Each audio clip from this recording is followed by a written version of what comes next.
Welcome back to the Speaking and Communicating podcast. I am your host, Roberta. If you are looking to improve your communication skills, both professionally and personally, this is the podcast you should be tuning into. And by the end of this episode, please log on to Spotify and iTunes, leave us a rating and a review, and anything that you would like for us to discuss on this podcast. Now, as we focus on communication skills and how crucial they are for leadership, my guest today, Monique A.J. Smith, has been a leadership strategist for decades. She's here to talk to us about how communication skills feed into leadership and so many other aspects of work and dealing with people. And before I go any further, please help me welcome her to the show. Hi, Monique. Hi, how are you, brother? I'm doing fantastic. How are you doing? I'm doing well. In which part of the US are you? I'm in Virginia, East Oh, Coast. East Coast. Okay, I'm in Chicago. Okay, all right. Midwest. Yes. Welcome to the show. Good to have you here. Thanks for having me. Pleasure. So please tell us a little bit about yourself. Well, I am a leadership strategist for athletic departments and sport organizations and individuals who wish to advance in athletic administration or sports business. And how long have you been doing this? I've been doing this full time as an entrepreneur for the last 10 years. I've been a consultant for over 20 some years. And 30 years in athletic administration. I began as a sports information director. So that's like the PR people for college sports. And then I became athletic director at 28 years old. And I'm 55 now. So I got some great experiences to be able to help with my clients You to look so much navigate. younger. Yeah, oh, thank you. And how to navigate this leadership world. And to be very honest with you, I've had a podcast for the last 9 years called A Chat in the Garden, where I interview African American women in athletic administration because I was one of the first. So my goal is to make sure that there's never any more first or any more not last. I like that. So, if you were one of the first, what got you interested in athletic administration? Because it seemed at the time when you were 28, there weren't that many. Not at all. So I do like to say this. People gravitate to people, not the titles. They gravitate to people who get things done. So people gravitated to me because I got things done. So in high school, in eighth grade, I began keeping basketball scores. My junior and my senior year, I began to become an officer within the Student Government Association. So knowing that community is developed through sports, I had a real good way of intertwining that. So I majored in public relations in college, and my first internship my sophomore year in school was a PR for the CIAA, which is an athletic conference. And I knew how to write stories because that's how you get people interested, human interest stories. And so I was only one of the very few women to be able to do that. But my whole point was I knew sports would build community because in my small town, everybody did something in sports. And every Friday night, they went to the football game or the basketball game. Mm-hmm. Build community, which also, who builds communities? Leaders. Yeah. Communities lead leaders too.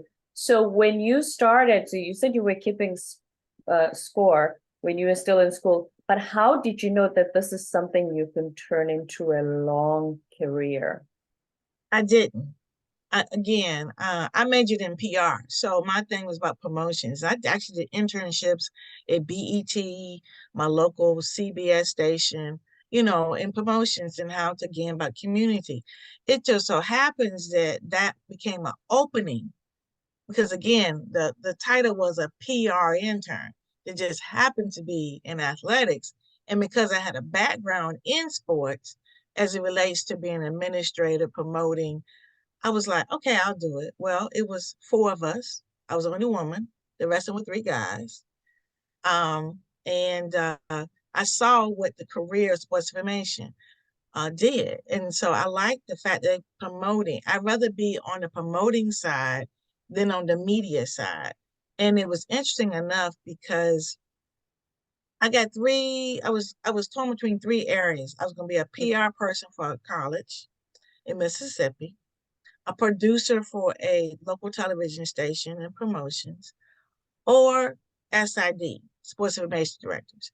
I saw that I had the most support from all 12 institutions that I was, as a student, was working the national championship for Division II track and field at Hampton University my junior, my senior year. And I said, and they had me over the press box. I was doing credentials. So people will actually, again, people gravitate to people get things done. And by me getting things done at such a young age, I was given more responsibilities. Mm-hmm. So you displayed those leadership qualities early and before the title, which is Oh, one yes, thing we always emphasize. Mm. absolutely. Absolutely. How does anybody listening, if they are just an employee or think, oh, I'm just a junior, I'm not a leader, and it's not required of me to display leadership skills and showcase my talent in that fashion. I must just do my job. Well, I'm here to tell you that if you're only going to do what's on your job description, you're going to be pigeonholed and somebody's going to surpass you. People look for people who are take initiative. I teach on a college campus now, and I say, people are looking for people who will close the gap. What can you see that I don't see that you can assist me with? And then the people will never want you to leave their side again.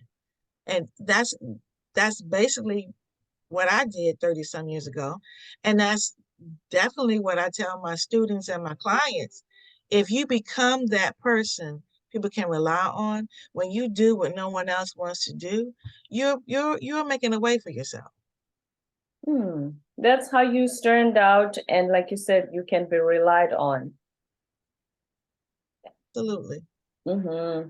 And now please talk to us about what it is. What's the job of an athletic administrator? What is it that you do on a daily basis for those of us who might not know exactly what that entails? Well, to be real basic, it is to listen to the coaches, to let them communicate. This is key, communicate what their needs are and attempt to get those needs met. Now, I tell coaches all the time, if you can't communicate what your needs are, you can't get upset with administration not being able to supply that. So there has to be some type of communication up the line. And so that's, controlling the budget, because that's one of the things that helps get the resources. Then you hire coaches. Again, the coaches recruit the student athletes. People want to win, but it takes resources to win, you know? And one of those resources is hiring good people. I tell all my clients, if you want to be an athletic director, you need to have your short list at all times of who do you want to be on your team. Mm-hmm. Clear communication. Why do we struggle with that so much? Not just at work, but even in person. We struggle so much to clearly communicate, whether it's our expectation, whether it's what we want. Like you said, the coaches must clearly communicate what they want, because then they're frustrated if they don't get it. What is it that we find so challenging in clearly communicating? Well, all of us have this as a pitfall. That's why self-awareness is really key, because you think that you're communicating, and when you get the feedback that you're not, that's where you need to course correct yourself, because most of the things that are happening are in our head, and it takes time to slow down to communicate that out. And even if people say your tone is bad, you're not hearing me, that's one of that. Again, as a leader of fast pace, one of my blind spots is listening, because I want to get my thoughts out. I want to get where we're going. And that's one of the ones I constantly have to renew in my activity is listening. If anybody's in sales, that they will tell you that's the key to selling. It's not talking and listening and be able to provide solution to the pain points that a person has. They want tickets to an athletic event, but they want to sit at blank, whatever it is. Did you hear them say they wanted to sit at a certain place? Or were you just so fast at trying to get that sale? Listening. That's why they say you have 2 ears and 1 mouth, use in proportion. So if we are listening, so does that mean we can then respond and communicate in a more clear way compared to before when we just said, does it help us? Well, the problem is most of the time when we're talking to someone, we're ready for our response. We're just waiting for some dead air to get in. But it'll be like me, and I just cut across people. And I don't mean to. It's just that I get so excited. I want to be able to get it across. So again, all leaders have some flaws. I already know what mine is. And so I have to remind myself to write down my comments so that I can be present when the person is talking to me. But it's when we become comfortable with people that we do let those flaws hang out. When we don't know someone, we're really on our P's and Q's. And so it's the responding part that is the timing of responding has a lot to do with the effectiveness of communication. Mm-hmm. In self-awareness, do we do a Google exercise and find out exactly who we are? Do we listen to those closest to us to reflect aspect to us? What is it that we can do to increase our level of self-awareness? I would say invest in assessment. One of the ones I use with my clients is a DISC assessment. It talks about how you communicate, how to assess others, how they communicate, and then how to flex. And that meaning some people process information slower, but those who process information faster become irritated because they think the person is aloof, not paying attention, nonchalant.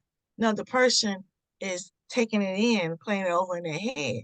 But the person who's a dominant communicator, who doesn't try to get a yes or no from somebody, everything is fast, we have to get things done, that becomes a irritation when a person processes slower.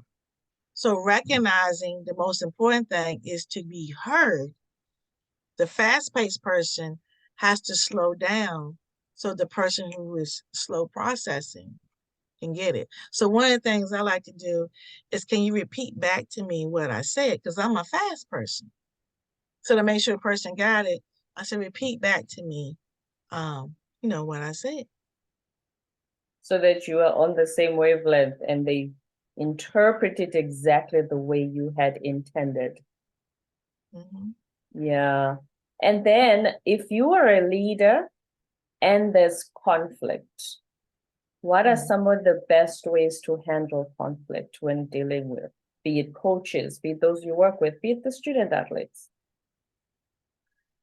Well, dealing with conflict is to, again, assess yourself.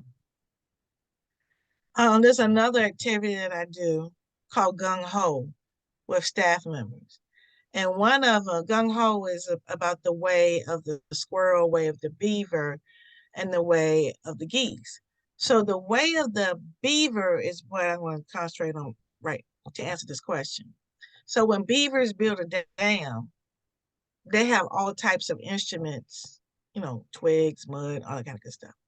So as a leader, you want to be able to give people autonomy. So like from an athletic director, you want to be able to tell a coach, we want you to win. And, your contract will be based on the number of wins that you get, how far you advance. Okay. Well, the problem will be, is that communicated? Because again, you're talking to a whole department. So what if the head coach gives the assistant coach something to do? but doesn't tell them the whole picture. That's what the assessment of how did you communicate the entire piece? So I use something so simple as we want to have a football drill at night. And so you tell the assistant coach, cut the lights on. Well, the assistant coach has heard constantly how we need to save money. He thinks that we're going to stay on the 50-yard line, so he doesn't cut all the lights on. He just cuts on the lights on the 50-yard line. However, the head coach had a thought process of putting people in different corners to do the different drills, but he didn't communicate all of that. So when he comes out there, he's laying the coach out. Blah, blah, blah, blah, blah, blah, blah, blah. He told me to cut the lights on. He didn't tell me where to cut the lights on. And is that interpretation of you're supposed to know that, but you didn't communicate that. So make sure that you're communicating. People got to have ownership of how they're delivering it. So do they expect you to have psychic powers by not communicating the rest of the picture? Or is this thing of making assumptions? Because sometimes leaders are accused of making assumptions instead of asking the dumb question. And it's another tool that I use. And I tell you, this works wonders. It's called the 4 agreements. And I have an assessment to be able to tell which area you need to concentrate on. And one of the 4 agreements is don't make assumptions. And how you don't make assumptions, you ask questions. You ask more questions. And you ask more questions. So one of the things I tell people all the time is, if you're not understanding what your supervisor asks you to do, it doesn't make sense to you. Don't say it doesn't make sense to me. Explain. Say, can you share how you came to that conclusion? Can you share your thought process with me? Okay, because the other one is an attack. The other one is requesting learning. Languaging, phrasing it in the way that it's going to be interpreted a certain way, even though it's the exact same thing in both cases. Exactly. You want to disarm people. I mean, and it's funny you say that, because I have individuals when I do my executive coaching, and we play back a scenario that they're trying to work out. And I said, well, you got to have ownership of what you said, because the person was feeding off of you. I said, now you have different experiences than this other person, and you seem like you're challenging them. You need to ask, what experiences they had that led them to that conclusion. And then maybe when you share your experiences, you can come together and make a great experience for someone else. It's the experience, especially because that's what feeds the lens through which you look at a situation and interpret what others are saying. Yes. Right. Yeah, that's what, when you do diversity training, the first thing we do is a diversity circle. And my question is, when is the first time you knew you were different? When you realize when the first time somebody knew they were different, it explains their response to when they're in an uncomfortable position and feel like they're being different and not being included. And I had a young man who said very early on, he always felt misunderstood. He was like the biggest boy in the class when he was a kid. And I don't know if you realize this, but back in the 60s, school districts got money based on the number of students that were labeled as having learning disability. And so if you're a poor community, you're going to put as many people as you can to get more money. Yeah. And so young Black men have been labeled in an area where they may not talk as having learning disability or special ed, and not the case. I mean, it depends upon, again, their experiences. If back in those days, they always say, you're a kid, speak when you're spoken to. You just don't speak just to be talking, and so whereas other kids have been more joyful and whatnot, they think that means slow. Again, how you communicate. Some of them like, did you say anything to me directly? You know, did you call on me? Did you wait for me to put my hand up, or did you just call on me? Did you look me in the eye when we were speaking, or were you being shy and looking down? Mhm. Because that's also interpreted differently, especially with children. Right, right. So it's again, it's about again cultural competencies as it relates to individuals with communicating as it relates to diversity. So again, people. I had a young man that was from I think the Philippines or something, and he could not understand the conversation about the Confederate flag and why there was such a visible distaste for with some of our other students, because to him Mm, it was just a piece of cloth. mm. He didn't understand why it's such a hot topic Mm-hmm. because, yeah, his background obviously hadn't exposed him to that. So, He hadn't like you had said, any it's a U.S. history. physical. Yeah, he didn't have U.S. history. He didn't have. Mm, yes. So it's all from your experiences. And then what about emotional intelligence? Oh yeah. Is that something that when you become a leader, you need to be coached on? Does it come naturally to you? I believe everyone should invest in some type of executive coaching, especially if you're going to be a leader, because you can't see your blind spots. And I've been blessed to have athletic directors work with me and like how I led them and had me work with their coaches, and they paid for it for me to work with their coaches. And emotional intelligence is one of the pieces out the four is self-awareness. And so sometimes you can't get aware without having some assistance. And that's what I do as an executive coach, to be able to understand. And one of the things that's kind of a new trend is being authentic. All right. I want to be myself. And one of the things, one of my clients, she did a whole spiel on emotional intelligence by being an athletic director. And she says, you don't have to get all of me all at one time. I'm going to still be me. I'm just not going to give you all of me all at one time. People got to be able to get doses of that, you know, because it's a learning process. Mm-hmm. Which means the more that I expose myself to you, am I just checking along the way to see how you respond to me? You got to build trust, you know. Mm, And so it's like, do you give somebody the fire hose or do you give them a drip? okay, drip, so that they handle it step by step. Yeah. I mean, it depends on the setting. You know, if you're trying to lead folks, you know, and you want people to build a trust with you first, you know, they become like, okay, she's all right because she did blank and she did blank and did blank. And then they're not really looking at what you look like, they're looking at what you do for them. Mm-hmm.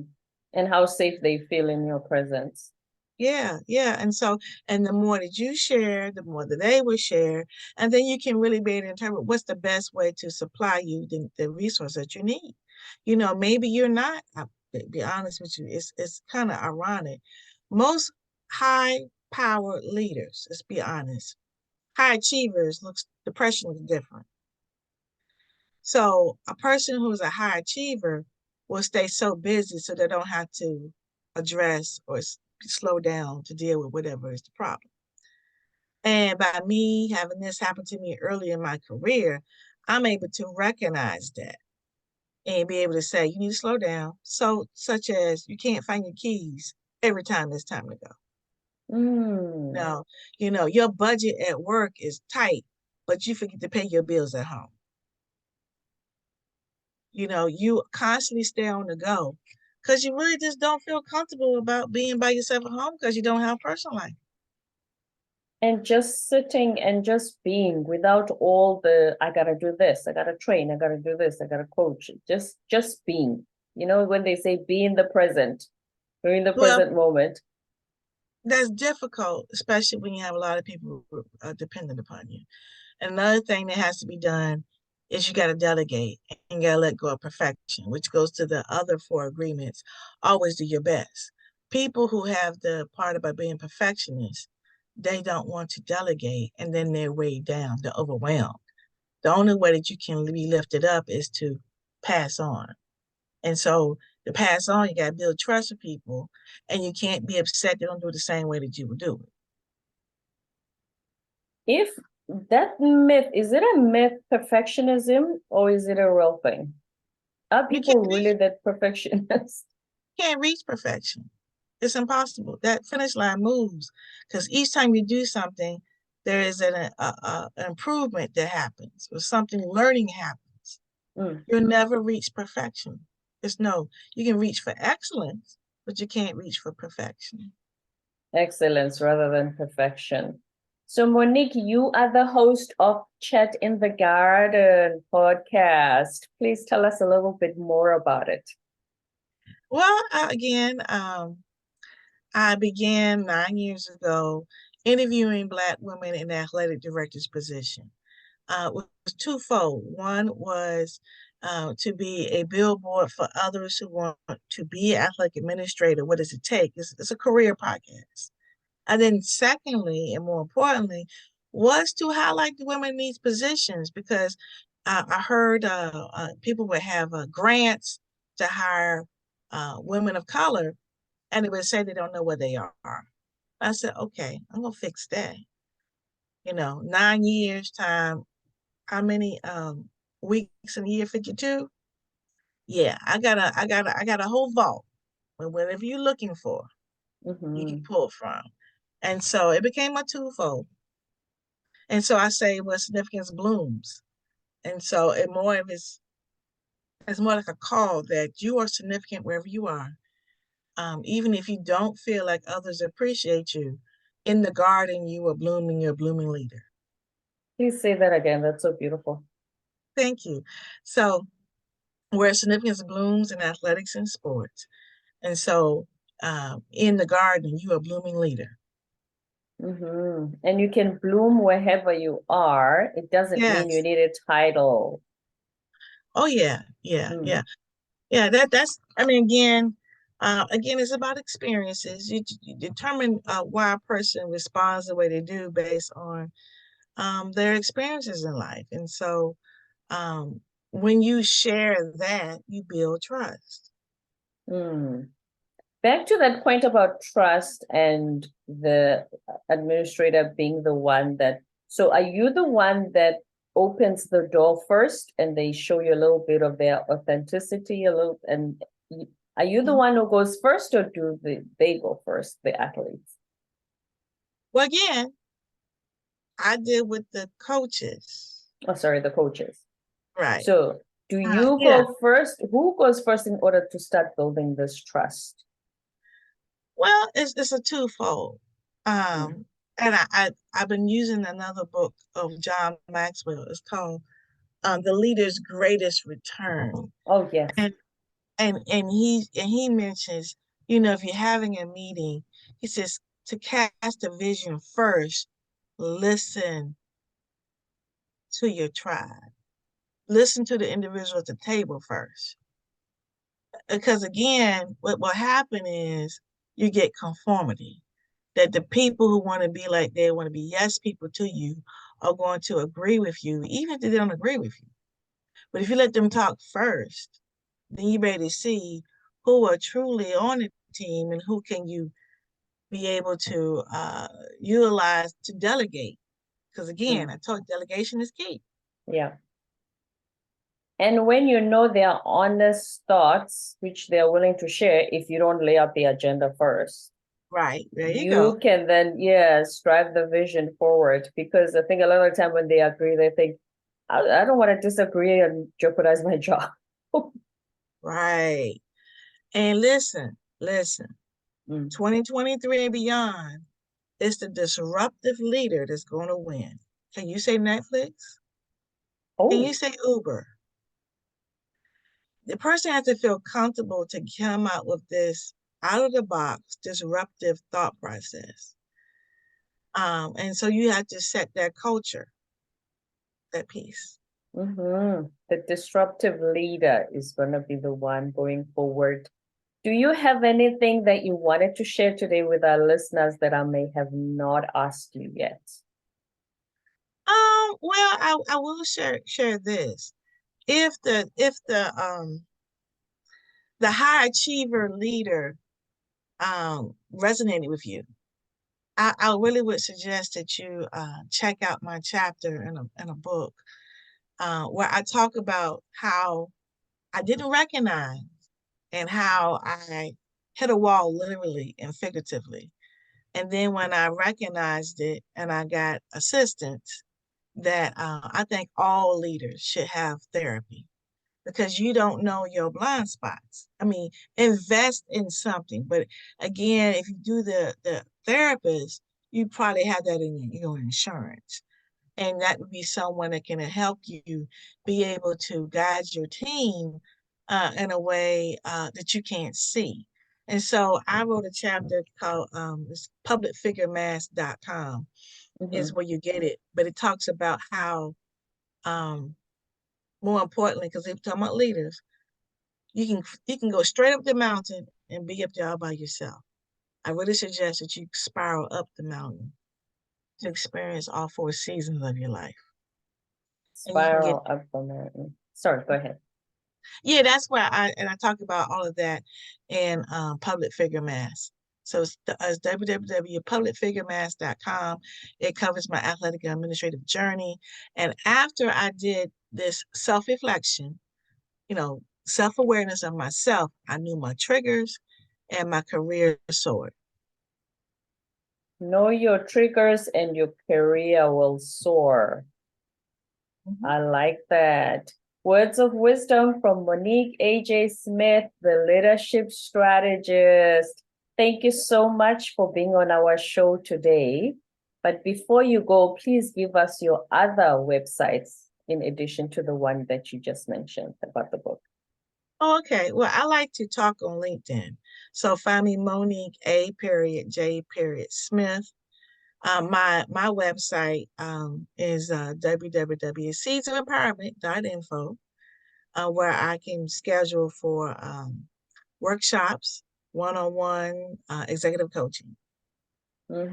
Seeds of Empowerment, Monique A.J. Smith. Thank you so much for being on our show today. I enjoyed having this conversation with you. Thank you so much, Roberta. My pleasure. Don't forget to subscribe, leave a rating and a review on iTunes and Spotify, and stay tuned for more episodes to come.